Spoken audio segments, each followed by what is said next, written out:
누가복음 3장 15절로 22절까지의 말씀, 우리 다 같이 한 목소리로 합독하겠습니다.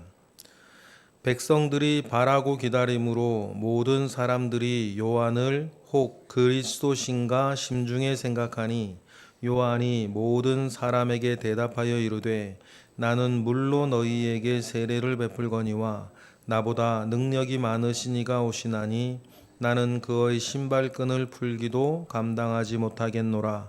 그는 성령과 불로 너희에게 세례를 베푸실 것이요 손에 키를 들고 자기의 타작마당을 정하게 하사 알곡은 모아 곡간에 들이고 죽정이는 꺼지지 않는 불에 태우시리라.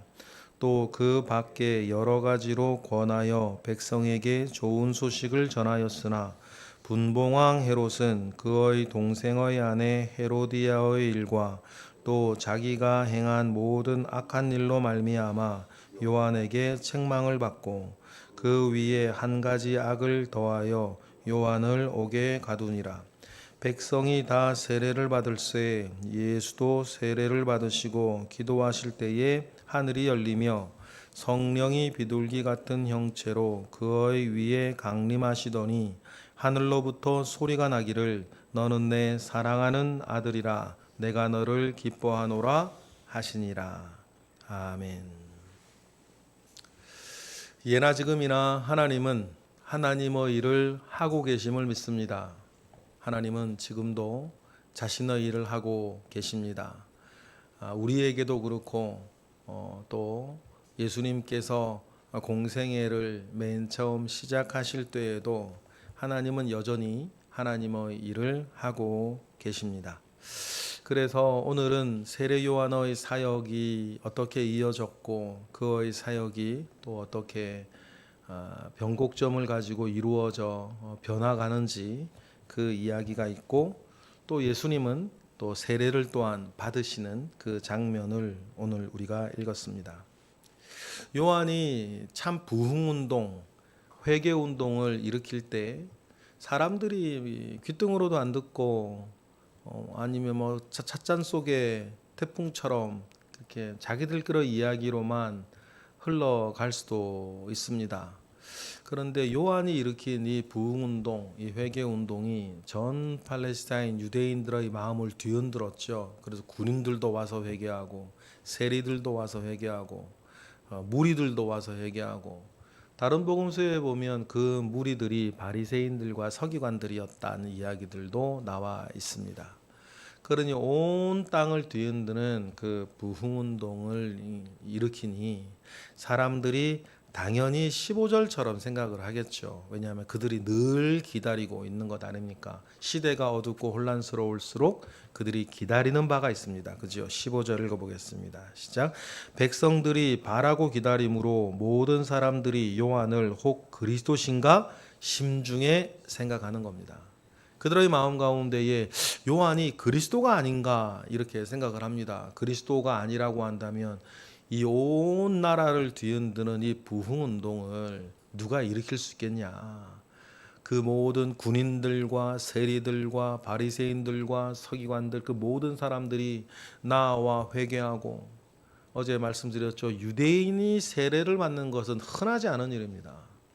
그런데 그 세례운동, 회개운동, 메시아의 준비, 메시아 오심을 준비하는 마음으로서의 회개운동을 이렇게 일으키니 그렇게 생각을 하는 거겠죠. 그런데 이 자리에서도 요한은 자기가 누구인지를 정확하게 알고 있고 자기가 누구인지를 정확하게 여러분 말합니다. 그러니 세례 요한 이렇게 정중동할 수 있는 것은 여러분 자기가 가지고 있는 기준과 원칙과 사명이 분명하기 때문입니다.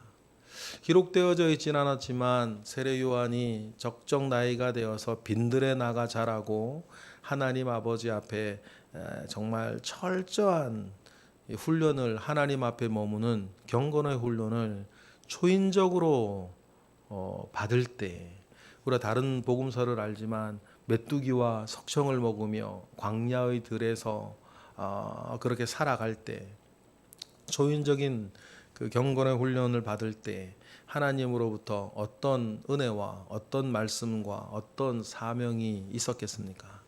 그것이 여러분 깊이 뿌리 박혀져 있는 흔들리지 아니하는 반석처럼 세례 요한에게 있습니다. 그러니 여러분 분위기를 타질 않아요. 사람의 말에 흔들리지 않습니다. 기분 따라 하질 않아요. 자기가 무엇을 해야 되는 사람인지, 어떻게 가야 되는 사람인지 하나님 아버지 앞에 세례 요한은 분명히 알고 있습니다. 여러분 우리도 그런 은혜들이 우리 가운데 있기를 원해요. 반석 대신 주님 위에 내가 누군지, 어떻게 살아야 되는 사람인지, 내가 무엇을 해야 되는 사람인지 여러분 깨달으면 깨달을수록 여러분 흔들리지 않는 것입니다. 깨달으면 깨달을수록 흔들리지 않는 거예요. 사람들이 그렇게 생각하면 세례 요한이 가벼운 사람이면 으쓱할 수 있는 거 아닙니까? 내가 이 인기와 이 분위기를 타서 나도 무언가 다른 일을, 더 큰 일을 뭐 할 수 있지 않은가 뭐 생각할 수 있는데 세례 요한은 전혀 그렇지 않습니다. 이유는 한 가지입니다. 하나님 아버지 앞에서 내가 누군지, 내가 무엇을 하는 사람인지 정확하게 알고 있기 때문입니다. 16절 읽어보겠습니다. 시작. 요한이 모든 사람에게 대답하여 이르되 나는 물로 너희에게 세례를 베풀거니와 나보다 능력이 많으신 이가 오시나니 나는 그의 신발끈을 풀기도 감당하지 못하겠노라. 그는 성령과 불로 너희에게 세례를 베푸실 것이다. 나는 너희에게 물로 세례를 준다. 회개의 세례를 주는 것입니다. 근데 여러분 회개는요, 그때도 그렇고 우리도 그렇고 여러분 회개 자체는 우리의 목적이 아니에요. 그렇죠? 회개가 우리의 목적이 아닙니다. 회개는 그 모든 은혜의 관문이에요. 회개를 건너뛴 은혜는 없어요. 간혹 그런 거 느낄 때가 있어요. 회개를 건너뛴 것 같은 느낌. 여러분 그거는 믿지 않는 사람도, 예수를 전혀 믿지 않는 사람도 하나님이 기본적으로 살라고 주신 은혜와 능력 속에 살아가지는 중에 얻어지는 거예요. 그죠? 회개를 건너뛴 은혜는 없어요. 그래서 그만큼 회개는 중요하고 중요합니다. 그런데요, 이 회개는 그만큼 중요하지만 회개가 목적은 아니에요. 회개를 통해 무언가 더 나아가야 한 믿음의 세계, 회개를 지나고서 더 나아가야 할 여러분 의로움의 지대가 우리의 목적인 거예요.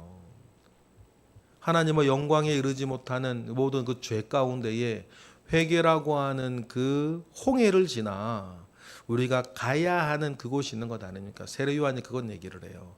나는 목적이 아니라 수단으로서의 뭐를 지금 주는 거다. 회개의 세례를 주는 거다. 메시아의 오심을 준비하기 위해서. 그리고 신발끈을 풀어드리는 일조차도 나는 오실 분에 대해서는 하지 못하는 자다.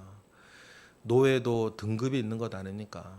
노예도 등급이 있는데 제일 낮은 등급의 노예가 하는 일이 신발끈을 풀어드리고 발을 씻겨드리는 그런 손님에 대해서, 주인에 대해서 그런 일들을 하는 건데 세례 요한이 말하죠. 나는 그 일도 감당하지 못하는 자다. 누구에 비하면? 내 뒤에 오시는 이에 비하면. 그는 목적을 이루시는 분인데 자기는 수단으로서의 회개의 세례, 물로 세례를 주지만 그는 불과 성령으로, 성령과 불로 너희에게 세례를 베푸실 것이다. 너희를 완전히 의롭게 하시는 것이다. 회개와 의롭게 됨은 함께 가는 것이지만 회개 자체가 사실은 의로움은 아니거든요. 회개 다음에 불로 연단받아 정결하게 되어지는 그 은혜를 너희에게 주실 것이다 라고 이야기를 하시고, 그리고 자기는 이렇게 말로 회개를 선포하지만 17절 내 뒤에 오시는 분은 심판하시는 심판주시다 이야기를 하는 것입니다. 17절 읽어볼까요? 시작. 손에 키를 들고 자기의 타작마당을 정하게 하사 알곡은 모아 곡간에 들이고 쭉정이는 꺼지지 않는 불에 태우시는, 알곡과 가라지를 최종적으로 심판하시는 심판주로 오신다. 자기는 그 심판받기 전에, 심판이 임하기 전에 뭐를 요청하는, 회개를 요청하는, 그래서 뭐가 되어야 한다고 자꾸 이야기하는, 알곡이 되어져야 한다고 이야기하는 그 사람일 뿐, 알곡과 가라지를 심판하실 최종 심판자가 이제 손에 키를 들고 오신다는 거예요. 여러분, 그렇습니다. 교회는 지금도 마찬가지예요. 알곡과 가라지는 한 교회에 늘 같이 있다, 함께 있다. 양과 염소는 주님이 다시 오시기 전까지는 늘 함께 있어요. 함께 있게 하시는 이유가 있어요. 교회에 정말 알곡만, 양만, 순도 100% 알곡과 양만 있으면 얼마나 좋겠냐. 그럼 교회에서 뭐 상처받을 일도 없고 이런저런 여러분, 이게 직분과 직책이 여기에 상관있는 게 아니란 말이에요. 직책과 직분이 여기에 뭔가 우리를 담보하는 건 아니에요. 근데 그 사람의 태도와 사는 것과 행실을 보면 아는 것 아닙니까? 좋은 나무는 좋은 열매를 보고 아는 것처럼. 그런데 교회에 그러면 얼마나 좋으련만 예나 지금이나 그렇진 않아요. 그러니 우리가 정말 하나님 아버지 앞에 늘 알곡이 되어지고 알곡으로 살아가는 그 훈련과 연습을 늘 우리는 해야 된다, 교회에서. 언제까지 해야 되냐면 최종 심판자 앞에 설 때까지. 그분이 오실 거라고 세례 요한은 사람들의 여러 이야기들과 분위기 속에서도 여러분 자기 자리를 분명하게 지켜요. 우리도 우리의 자리를 분명히 지켜서 알곡으로 점점점 되어져 가되 정말 좋은 알곡으로 되어져 가는 시간들을 우리가 교회 생활 평생 하면서 우리가 살아가야 될 것입니다. 다음 18절부터 20절은요. 연대에는 맞질 않아요. 이 이야기들은 연대로 따지면 21절에 나오는 이야기 더 뒤에 나와야 되는데 누가는 어떤 의도가 있었던 것 같아요. 어떤 연대에는 잘 맞지 않지만 세례 요한의 그 일들을 여기에 조금 모아서 18, 19, 20절에 모아서 이렇게 한번 정리를 한번 하고 21절부터는 예수 그리스도의 복음의 새 시대를 딱 이렇게 극적으로 이야기하고 싶은 그 마음이 지필 의도가 있는 거죠. 그래서 21절의 사건보다는 약간 앞에 있는 사건이지만 세례 요한이 감옥에 갇히는 그 일들에 대한 이야기를 합니다. 그래서 세례 요한이 여러 가지로 좋은 소식을, 복음이죠, 좋은 소식을 전하였는데 그런데 일이 하나 있었다. 19절입니다. 시작.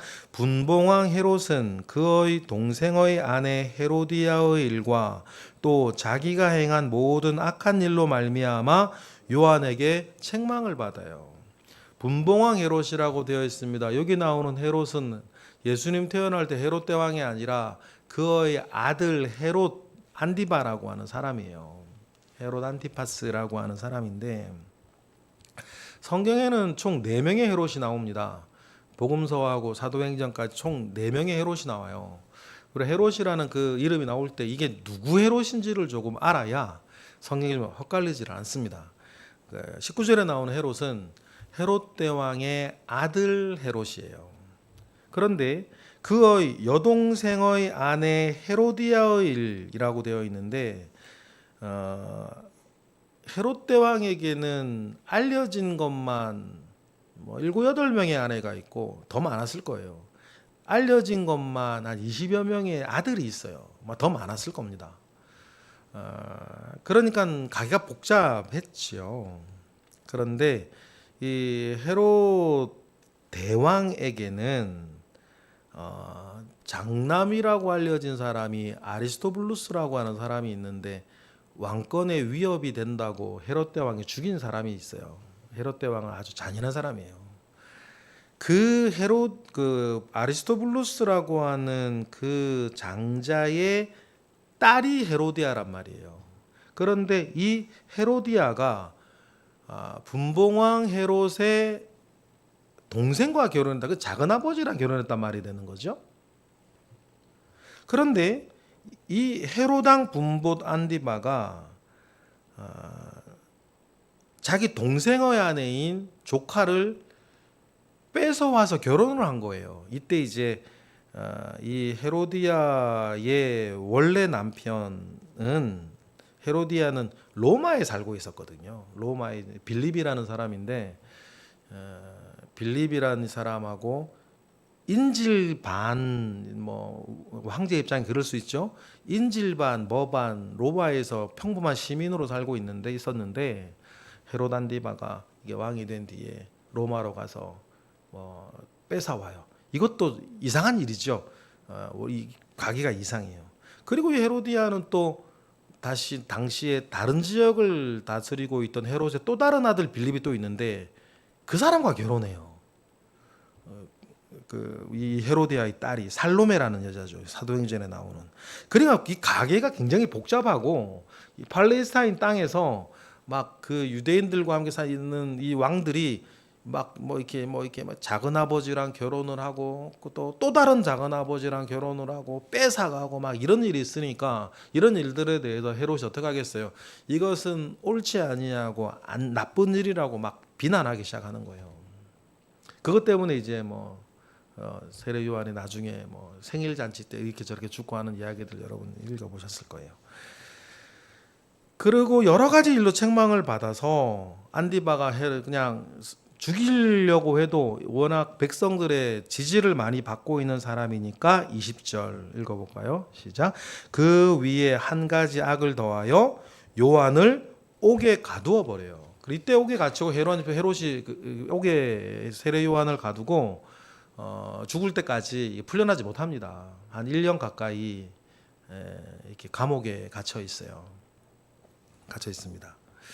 그러니까 감옥에 갇혀 있는데 21절에 보면 예수님이 세례 요한에게 세례받는 장면이 나온단 말이에요. 그래 우리가 이제 이런 것들을 잘 모르면 연대가 엉기기 시작하는 거예요. 이렇게 누가의 그 의도가 있는 겁니다.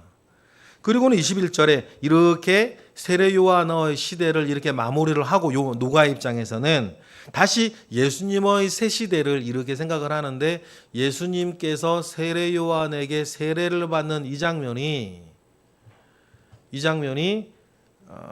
예수님의 복음의 새 시대가 본격적으로 시작하는 그것이라고 누가는 판단을 해요.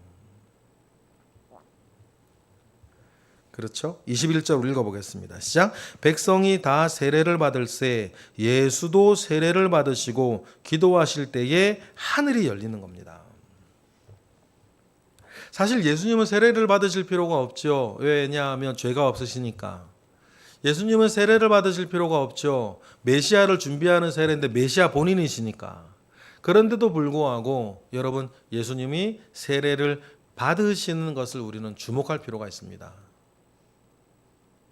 하나님과 본체시나 하나님과 동등됨을 취할 것을 여기지 아니하시고 종의 형체를 가지사 죽기까지 복종하실 때 모든 사람과 똑같이 되시기를 원하셨던 주님의 그 의도와 뜻 가운데에 주님이 하시는 그 순종의 중요한 요소 중에 하나가 받으실 필요가 없는 이 세례를 회개의 세례를 마치 자기가 죄인인 양 받으려 나아가시는 주님의 순종의 첫걸음이 이것이다 라고 하는 것을 기억을 합니다. 그리고 22절, 하나님은 중요한 순간마다 등장하셔서 예수를 가리켜 내 아들이라, 이렇게 자기 계시 이런 신학적으로 그런 표현도 하는데, 그런 말씀을 해주세요.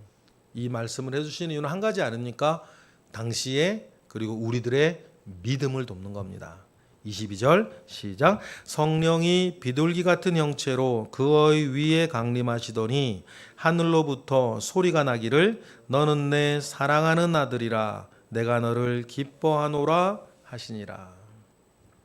이사야서에 나오는 유명한 메시아 본문의 한 일부예요. 메시아 선언을 하는 것입니다. 내 사랑하는 아들, 내가 기뻐하는 아들이라고 하는 하나님의 이 표현은 메시아 선언이고, 예수가 누구신지를 선포하시는 하나님의 이른바 자기 계시인 거죠. 여러분, 이와 같이 하나님은 하나님의 큰 일을 위하여서 지금도 일하고 계십니다. 하나님은 지금도 마찬가지